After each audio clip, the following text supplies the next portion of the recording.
Hello everyone, this is CJNovo992 and today we're back for another brand new video again. Ladies and gentlemen, as you might be here for the second time already, as we talked about our latest signing getting announced earlier on this morning, I think, around about 9 o'clock. Well, we're here for what is the yearly tradition as that door to the domestic season's about to swing open. It's time to jump forward and do what we do every single year, try to predict the unpredictable, or at least it is unpredictable for me, as I seemingly get worse every single year. But maybe, just maybe, if we continue to play the odds, maybe one day it'll come up in our favour. Right, guys? Now, speaking last year, just to keep on track as we review how we got on before we fire out fresh predictions, we fired zero. Ladies and gentlemen, 0 points. 0 points out of a possible 12 we got last year. Remember a few years ago when I got 6 twice? Do you know what I mean? Remember when I was even half decent at this game? We went ahead and got 0 points out of a possible 12, which is truly our worst ever. Now, again, we were close with a couple points. The last place, obviously, we had picked St Johnstone, and 11th place Ross County. It was the exact opposite. We had picked Aberdeen to finish 5th and St Mirren to finish 6th. It was the exact opposite. Even though they had the exact same amount of points, the goal difference was a little difference, and obviously the top two will always be that way, as I predict them to finish that way every single year. So we were close, but it was nae cigar. And then, to borrow a famous line from a certain Mick McCarthy, can't get worse than this, can it? Knowing me, it probably can. It is also worth noting, by the way, before we dive into fresh year's predictions, no one in the comment section also predicted it, as well. As I scrolled through over 250 comments over the last day or two, double checking. There was people with a lot better scores than me. I think the highest was 7 out of the 12, so shout out to that. There was a couple of people that got 7, but no one managed to get the 12. So again, if anyone does perfectly predict it this year, again, next year you'll have your name and shout out and everything like that on the video. So good luck to everyone. Now it's time to get into today's video and break down this year's prediction, where we've got a score of 0 to beat. Let's do it. And as we do get ready to go on another footballing journey together and strap in for that adventure, it is worth noting I'm currently recording today's video again before the transfer window shuts, as this video is obviously going to go up live before the first domestic game of the season. So if I talk about a team no signing this, or if they're no signing it, I've not mentioned that. It's not me ignoring it or being lazy, ladies and gentlemen. It's just not happened yet, which is one of the most frustrating things about these league prediction videos. I wish I could put this video after the window shut, so I can lock myself in my wee nerdy cave and really break down these teams. But there's a hell of a lot of guesswork, because you have to try and figure out what they're trying to do or who they're going to be, and that can obviously affect positions. I mean, last year we predicted Dundee to finish 7th, I believe, on the preference that Luke McCowan went ahead and stayed with Dundee. But I said if he leaves, they'll drop down to about 10th or 11th, and they finished 10th, so that's really frustrating. So I just wanted to mention that, because again, when these videos eventually gets clipped up and put throughout the season, when you've said this or you said that, I'm doing it before the transfer window shuts, so I'm trying my best here. But getting on to the actual video then, shall we? Who am I predicting to come rock bottom, where I'm usually one spot off every single year? And if I'm honest with you, right now, as I'm building up to this, I'm changing my mind, because originally I had Livingston flirting with this spot, but I'm moving Livingston out the way, and I'm gone with a gut, and that gut screams Dundee. Apologies to both Ben and his dad, the only two Dundee fans I actually know, but at the same time, as you look at Dundee as a team, year after year, player leaving after player leaving, it's a team, in my opinion, that's on a clear sign of regression, and I think this will be a wee bit bolder. I don't think it will be the safe choice, because the safe choice probably Livingston or, of course, Falkirk. But I just look at who they keep losing every year. I look at the slide last year after what they lost. Now they've lost even more, and with the pairing of hiring Stephen Presley, who's obviously been under a lot of criticism, especially for himself. I mean, who needs enemies when you've got somebody out there saying, if you want to win trophies, you don't hire me. If you want, Stephen, you're supposed to be motivating, son. That's your job. Where I didn't think he's as bad as a lot of people are making it out to be. I just look at the Dundee side and I'm just not overly impressed, especially with their transfer business, and they struggled for large parts last year while still having impressive pieces like Cameron and Mulligan. But now that that's gone, I think it'll be a step even further back, and they're going to be in that relegation scrap. But hey, all 17 Dundee fans, didn't take it personally or anything like that. You know what I mean? If I've predicted you today badly, you know I get 0 out of 12 anyway. So enjoy the top 6. But moving in to the 11th spot, again, we're making it on the fly. We're moving away from the notes because now this should be Livingston, but I'm pushing them to one side as well as we welcome Falkirk up to the top flight and then up to a possible playoff finish, as well as Falkirk are coming up from the Championship after playing some fantastic football and certainly deserving it, led by our boy Scotty Arfield. So there is a lot of love there, and I truly hope they go on to have a very good season. A season I think they will surprise a lot of people because they play football the right way. It is good attacking football, and I think they will surprise, especially the latter half of the SPFL with 1-0 wins, 2-1 wins. They will score the odd goal, but it is a very, very long season, the SPFL, and when that excitement and the buzz of making it up to the big dance starts to dissipate when you play the exact same teams air and air and air and air and air again, I think it will start to take the shine off it, and the longer the season goes on, I think Falkirk struggles and the lack of depth in certain positions will really come to fold. Again, I know they have brought in a couple pieces, but they're not exactly overly exciting in terms of making the big jump up. I mean, the marquee signings, the likes of Scott Bain, who's a decent goalie, but is it one that's really pushing the club forward? No, Brian Graham's obviously been a goal scorer throughout his entire career, but he's 37 years old now. That's a lot of pressure to expect him to be banging in goals and really impacting the top flight of Scottish football. So I think it's a great story. Love my boy Scotty Arfield. I think he will be a game changer, and I think he will win them some points, and he's got great experience as well. But I just think when the season gets to that stage where there's a couple months to go and then you get into the bottom 6 and you start the battles in there, I think it will push them lower to the league, and also the fact that they've not been able to really beat Livingston consistently enough last year down in the Championship. Never mind where they are now, where in my opinion Livingston's brought in a lot more players. That might play its part as well in those two changing and swapping positions throughout the season. So 11th, I've got Falkirk. Sorry Scotty, I love you. Now we get to the top 10, and in that 10th position we of course then finally have Livingston Football Club, who over the last 4 minutes, ladies and gentlemen, has jumped from 12th to 10th in the old mind, and that's just been thinking about where other teams are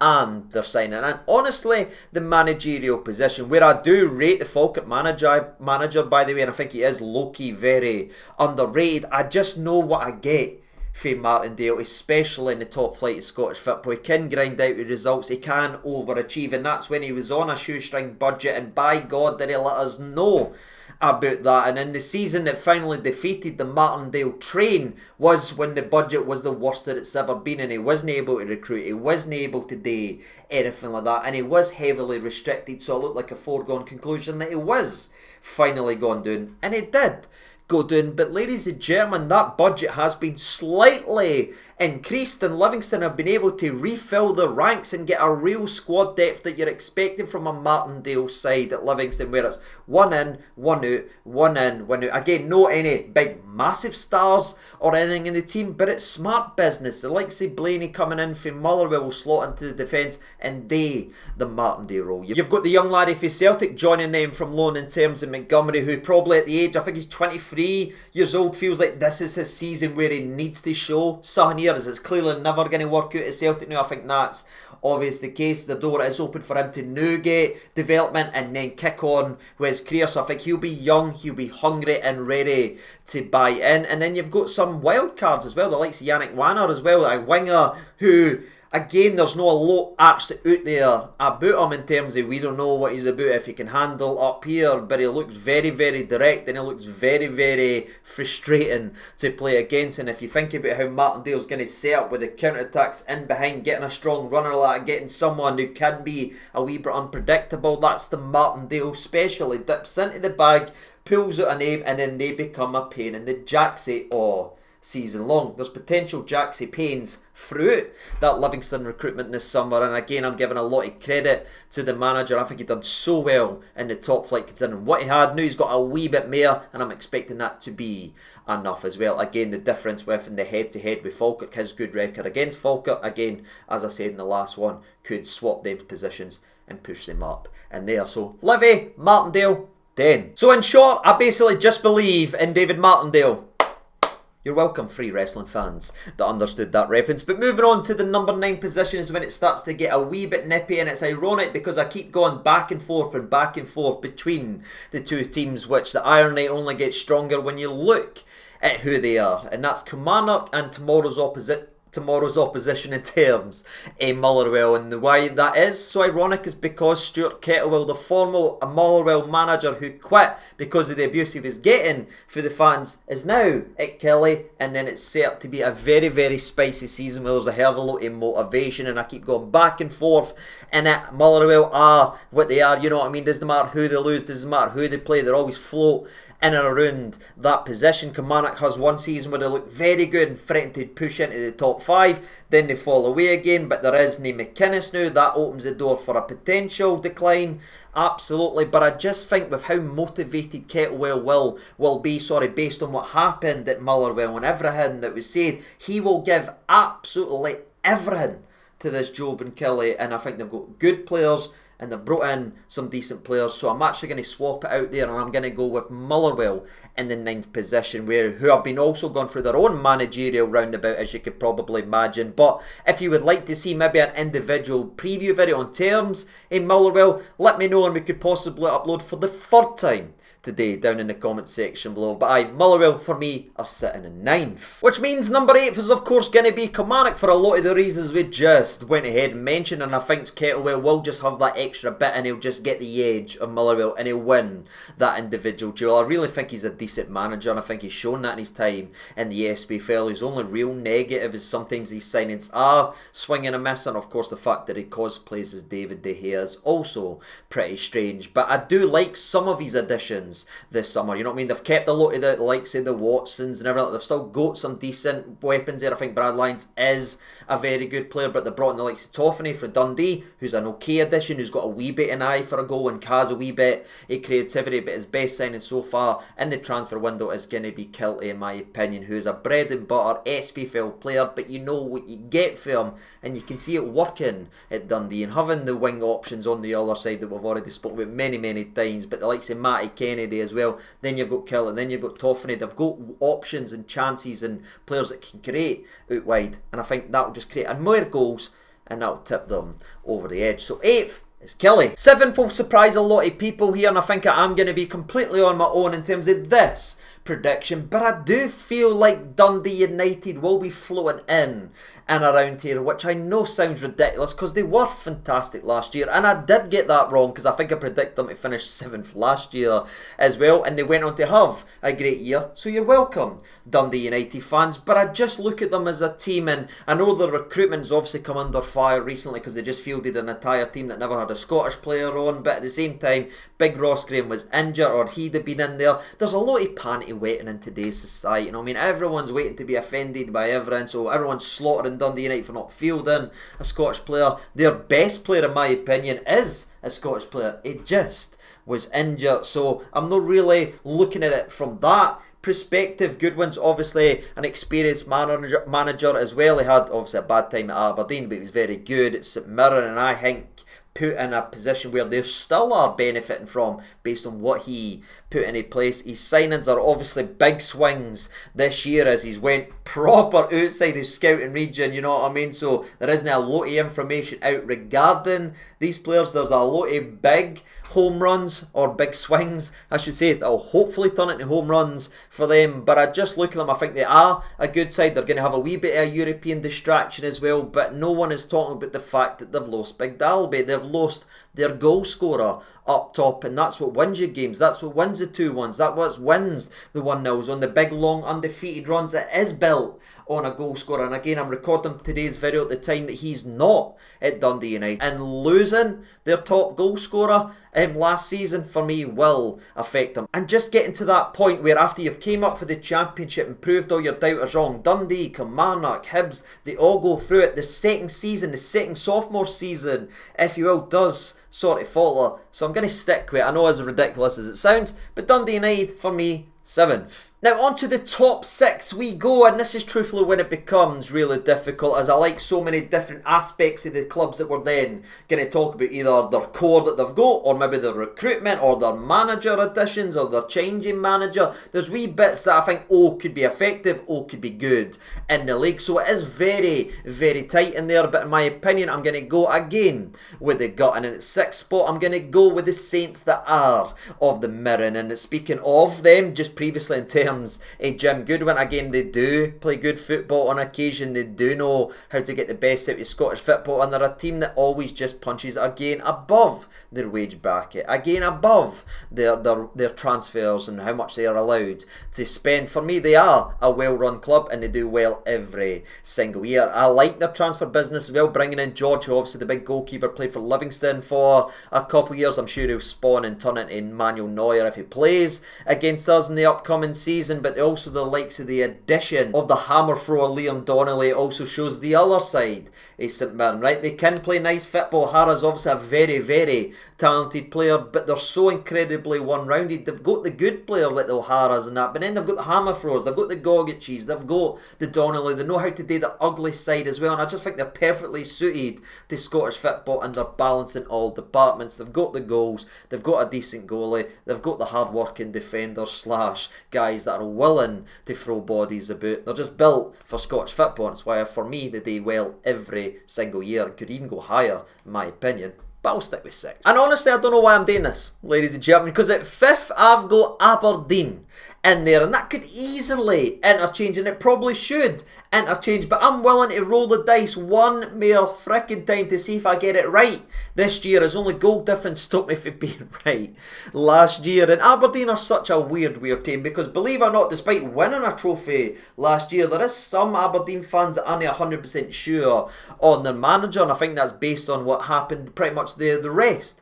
in the league campaign. The start was what it was, right? Truly phenomenal, incredible start. The purplest purple patch you will ever frickin' see in terms of a new manager bounce at the start of last season. But after it started to tip, it absolutely plummeted. And if you take their one good run away, the rest of their campaign was bang average, if not worse than that, besides obviously winning the cup, and congratulations to them. They certainly weren't anywhere near favourites to date, but they went against the odds, and that's sort of what I'm bouncing on, right? I know people will point out the league flag form and say Jimmy could easily get sacked 2-3 months. It probably could, ladies and gentlemen, but Aberdeen are a club that no matter who's in the dugout or how many get sacked or the changes that happens, they always have one run in them every single season where they play 10 games, they'll win 9 of them, they'll draw 1 every year. And in a season in a league that's built and so tightly compacted, if you can go on just that one run, it can move you for the depths in relegation trouble up to the top 6, pushing on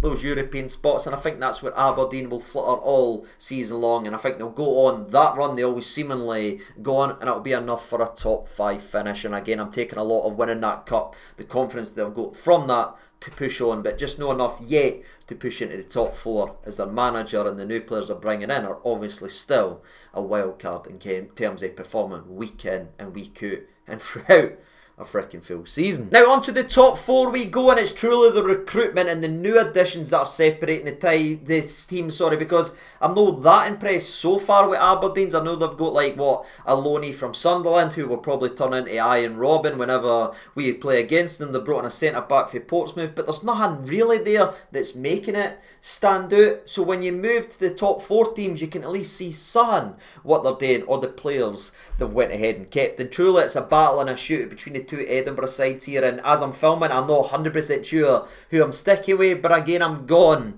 with the gut, and everyone's telling me no to go for this, but in 4th spot I am going to go with Hearts, where I went very high on them last year and obviously went completely wrong. I think this is the year they could probably have what I predicted last year they have, because they've still got the impressive players that they signed last summer, barring obviously losing their left back, but they've kept Shanklin, and just the circus of will he, won't he, is he going to Rangers, all that crap week in and week out affects dressing rooms, it affects and poisons clubs. So now that's completely cleansed. I think that's going to be a massive weight off for not only Shankland but a lot of the players as well. Obviously the coaching staff and the staff that's in and around Hearts, which has directly changed this summer, as obviously Derek McInnes has went in there. And I know some people's got some bad things to say about McInnes, and you can go down that road, but I think he's a good manager in this league and he knows how to get results. I mean, look at Aberdeen since letting him go, some of the runs that he went on, some of the league consistent finishes that he got, and the job that he done at Kilmarnock, for me, in my opinion, was absolutely outstanding. I know it went a wee bit wrong towards the end of last season, but the players they brought in, the players that he developed, the players that gave a chance to the likes of Watson, he done a good job for Killie. It went a wee bit sour as it was clear he was going to Hearts and stuff happened behind the scenes, but now he's got an opportunity again at a quote-unquote bigger team, sorry Kilmarnock fans, but where you're expected to be there more, you've got more resources, you can do a wee bit more, and I don't think he will be as part of the bussy anymore in terms of Tynecastle, or at least it won't be, as the fans of Hearts will not allow that to happen all season long. So you look at the players like the Shanklands, etc., they've got good players in there, but they've also brought in some good players, like say Finlay. When it happened, I actually burst out laughing saying, "No way, Derek McInnes, he's got his big set and a half for Killie." Again, obviously went down south, but he's came up the road to play with McInnes. You know that fit's going to work right away. And Hearts' defence, which has been one of the Achilles heel for them for the last year, in my opinion, has been directly improved by that signing. And then they made some very interesting ones, the likes of Cabangu for the striking position as well, Braga as well. They brought in other forwards to help Shankland, so it's no Shankland or bust anymore. They've got some real threat, and I think there could be a potential wildcard where I'm predicting them to finish 4th right now, but again they could run away with the 3rd position, because again I predicted that last year, it never happened. I'm not doing it this year, so it means it's happening. Which means at the 3rd spot we have the other side of the Edinburgh Derby, and that's going to be Hibs, who at my current time of recording, by the way, has just had their hearts broken. You're welcome for that, due to an absolute worldy destroyer of an overhead kick. I don't know if you've seen it yet, but go on, check social media, check your YouTubes, and go and look at the goal Hibs just conceded in European football to knock them out of that. It was absolutely scream dream material, and that's obviously a heartbreaker, but I don't think it's going to break them too much in terms of their overall season, because you talk about a core squad, it's there. You've got Levitt, you've got Josh Campbell there, and you've got Martin Boyle, who annoyingly always scores against us. They've got Big Rocky at the back. They've got players in there you sit and look and be like, aye, that's a strong core, right? I know David Gray's still a wee bit an unknown in terms of the managerial position, despite how well he'd done last year, and people are expecting him to take a step back the same way that Stephen Naismith did. After a very good season at Hearts, he then took a step back. I see why people are going down that route, or at least having that conversation, but I think he'll do well enough. They've still got the likes of Johan, who can turn a game at the turn of head, but then also in terms of recruitment, the players they've brought in, for me, have been outstanding so far. Bringing in Jamie McGrath for Aberdeen as a sensational signing, in my personal opinion, as is signing the likes of Josh Mulligan, who was a cop in resignation / firing away for coming up the road to Rangers. You know what I mean? If Coppin doesn't let go and his transfer targets get ripped up, Josh Mulligan sitting in Rangers the new, but that all fell away. Now he's at Hibs, now he's got a point to prove, now he's angry, frustrated that his time was wasted, so that means he's going to have another good game against us, in my personal opinion. But you just look at the Hibs team, you're like, well, they've got goals, their midfield's really strong, their defence sometimes can be very strong, depending how Rocky's playing in that game and everything like that, or during that part of the season, as he has sometimes got a fall away on him. But big, powerful, strong, could score at the other end. I just think Hibs are a team that's built to frustrate, and they're very annoyingly decent looking this season. And at Easter Road, Easter Road will be a pain in the jacksy to go, if it wasn't already before. Which means it's time to look at the top 2, and guess what, troops? In the 2nd position, do you know who I'm going to predict? It's of course Celtic. Why? You know what I mean? Because I'm a Rangers fan, and I do it every single year. Even last year, I never got made funny at all last year, because I laughed my way through the top 2 prediction, because I looked at how bad we were under Clement and Bill. There's no chance, but you know what? We'll live the dream, and where I don't think it is as prey and hopey as that this year. They're obviously, Celtic will be title favourites, but as I'm currently recording today's video, they've not really signed much and added much for me. They've lost the likes of Kyogo, they've lost some players. I think Jota is out for a long time, unless I'm mistaken and I'm not seeing the like-for-like replacements. I've also lost the likes of Kuhn, I believe he went to Serie A, so there is big players leaving Celtic, and again, when I'm recording this on the 1st of August, they've not went ahead and splashed that cash and broke in those replacements, so I can only really look at that. And when you look at Rangers versus Celtic last season, no much separated them in each and every single game that they played. Rangers won some, Celtic won some. It was there. The difference was the mentality playing the other teams in Scottish football, and you know Celtic can turn up and beat them. They've got that swagger, they've got that belief, they've got that level of dominance of the rest is Scottish football that Rangers are still struggling to find right now. But if Rangers can close that gap, I didn't think this is as laughable or a joke to say this year, my personal opinion, especially what Russell Martin's trying to build, especially with the players that he's bringing in. And right now, again, when I'm standing, Celtic look like they're standing still to the frustration of the Celtic fans. So it'll be really interesting. Obviously, they're still title favourites and everything like that, but I didn't imagine the summers went the way a lot of people were expecting to when they started selling, and all this money that they've made, they've not spent any of it yet, which again can obviously change over the next couple of weeks. But with that, baller mate, if they sign Mbappe and Vinny Jr. and all that, if they sign everybody you can ever think of, would I still predict them to finish second? Aye! Do you know why? Because I'm a Rangers fan. But aye, that obviously leaves Rangers as going to be the champions in the upcoming season, and that will be a massive, massive nod to the cap and a massive thing for Russell Martin to get over that edge as a manager in a position where they're nice. We're out, and some people, despite qualifying versus a very, very tough Panathinaikos side, still hasn't won the favour. So there's a hell of a lot of obstacles ahead of Rangers this season, bleeding in new players, trying to get rid of that, trying to sort of get rid of the horrendous wages that are there, whilst also trying to improve the squad with new signings. There's a balancing act to Rangers this season, and it is a bit of chaos right now. We're still not seeing a perfect performance for us, but it's still incredibly early. And again, I feel much better about our chances of winning the league this season than I did last season, where I just thought we had no chance based on what I was watching under Claremont. And I just, you know how I felt last year? I just had something in me that didn't feel like it was working. Something was wrong. Like there was a bit of poison last year. I just feel like there's been a bit of a cleanse. I can at least hope again, and that's what a Rangers fan and that's what a football fan should be doing. You know what I mean? You should hope for the best. When you sit there and you just think everything's going to go wrong all the time, it must sicken you to even watch the games. Live on that hope, and that hope's going to be Rangers. Again, we had a very good record versus Celtic last season. Let's kick that on to the further degree. There's players with no experience of beating Celtic, so it's no the uphill battle that a lot of people try to talk up. If we could just sort our attitude, sort the mentality, and drive through the low block teams, drive through the other teams in the league, the teams we have just spoken about, then Rangers could be champions in my personal opinion, and that's what I hope and pray that I get to see. But that's it, ladies and gentlemen, boys and girls. That is the league predictions for this year. Let me know if you agree, do you disagree, and again, get involved down there in the comment section below, because if you get it right, you will have your own section in next year's video when we come back and reflect on it. You have your name on it. If you want your Twitter or anything, you can do that as well. Get involved down there in the old comment section below. And by the way, if you are still watching, I know you've already seen